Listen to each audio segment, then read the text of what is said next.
Welcome back to NHL Tonight. Take a look at what has been a busy offseason so far for the Minnesota Wild. These are all new faces landing in Minnesota, including the hometown kid, Nick Bjugstad, and maybe most notably, Cam Talbot, the new goaltender for the Minnesota Wild. We welcome in Michael Russo of The Athletic, who is locked in on all things Minnesota Wild. And besides these 6 new faces that we just saw there are also some big departures that we should mention. The captain for many years, Mikko Koivu, is gone. The goalie for the past 6 years, Devan Dubnyk, is gone. And also Eric Staal, who was a big part of the team, gone as well. So when you look at this team going into next season, is it a better team than this past year's team? I think it's going to be a transition team. You know, it's hard to say exactly what this team is going to be because we haven't seen them on the ice yet, and we don't even know what division they're going to be in or what the season's going to look like. So it's hard to say even who they're going to compete with. But, you know, this is a transition year. There's no doubt that Bill Guerin has tried to, maybe throw a grenade into that locker room, change things up, get rid of some of the elder statesmen and change up the mix in that locker room, change up the goaltending, which is very important for a team that was really good defensively that didn't get great goaltending. And I think that what he's also done here is put a lot of guys on this roster that are on one-year deals. So, you know, there's further flexibility and in terms of cap space and roster flexibility in the next year or so. And so, you know, this really could be a year that we're just sort of seeing what this team is about, and then they really try to make some big, significant moves next summer. All right, Michael, it seems like the Wild fans have been waiting for this guy to show up for about half a decade. Now, 2 questions.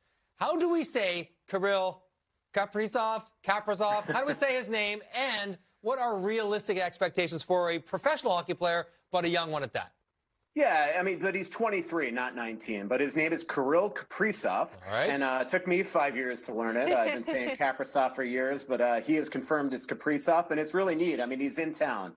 And, Wild fans didn't even know he existed. There were GIFs and all sorts of videos and highlights that they saw from overseas. Lovely kid. Hopefully one day I'll get to shake his hand and actually meet him face to face. I don't know with the pandemic when that'll be.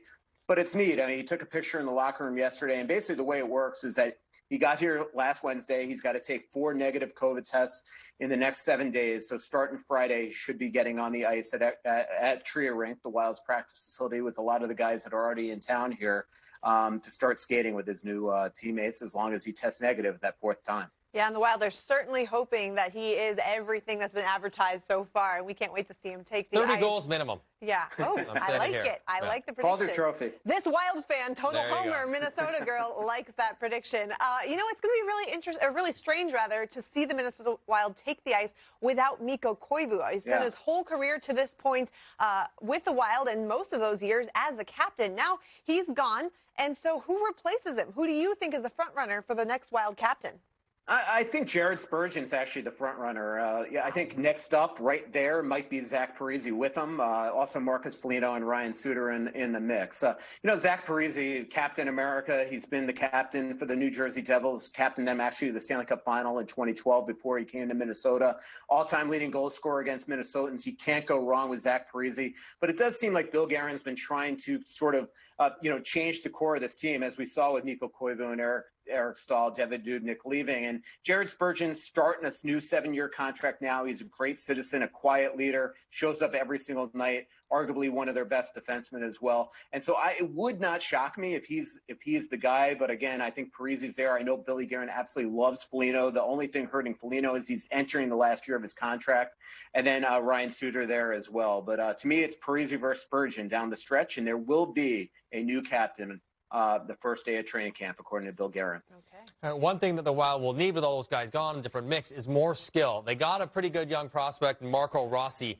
The chances of him, they have a lot of guys signed up front. The chance that Marco Rossi cracks this lineup this year. Well, and, Mike, as you know, they need centers. But actually, right now what they've done is they have assignment to the Austrian World Junior team. He's definitely going to go represent his country, the second highest drafted Austrian in history behind Thomas Vanek, former Minnesota Wild. And then after that, they will bring him to Minnesota and see if they could give this guy a chance and a look. I think the thing is that this is a very weird year, and to burn the first year of the contract, I don't know if Guerin's fully comfortable with that. So if Rossi comes in and he doesn't light it up right away, they have that ability to go send him back to Zurich, where he could play the rest of the year in the Swiss League and maybe even come back. But I don't think that unless he's going to play a significant role in this team, and to me there are spots for him to play that significant role, but I don't know if Bill really wants to just force Rossi into the lineup if he's not going to get significant minutes. So it wouldn't shock me if they at least give him a little tryout, give him that the 9-game rule that could be prorated to 6 if it's shortened season, and then before they hit that magic number, maybe they even reassign him to Zurich. A lot of interesting decisions to make on what you called a transition team, and I'm certainly excited to watch Rossi play in the World Juniors, which again is right here on NHL Network starting Christmas Day. Thanks so much, Russo, for the time. Yep, anytime, Jamie.